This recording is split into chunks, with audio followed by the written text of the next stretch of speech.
নিয়ন্ত্রণ হারিয়ে তিস্তা ক্যানেলে পড়ে গেল টোটো। ভাগ্যের জোরে কোনো রকমে প্রাণে বাঁচলেন টোটোতে থাকা ছোট ছোট দুই শিশু।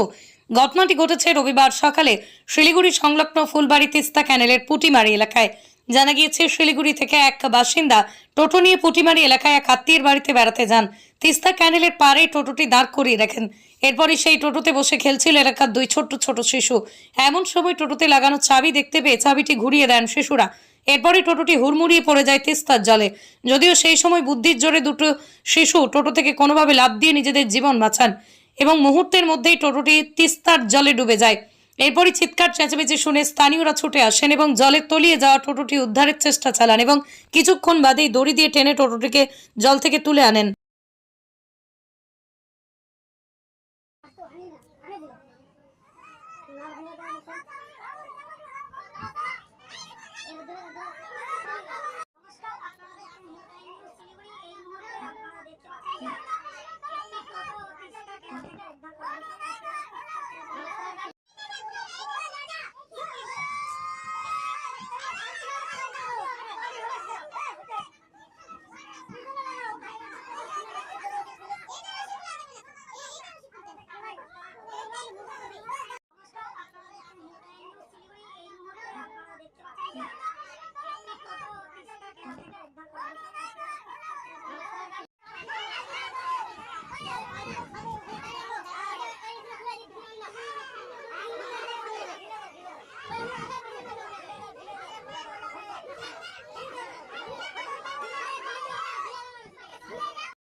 বিতরণ করার পরে এখানে দাঁড়ানো করার পরে চাবিটা হয়তো লক করতে ভুলে গেছে, তো দুটা বাচ্চা এসে স্টার্ট করে এই ঘটনাটা ঘটে গেল।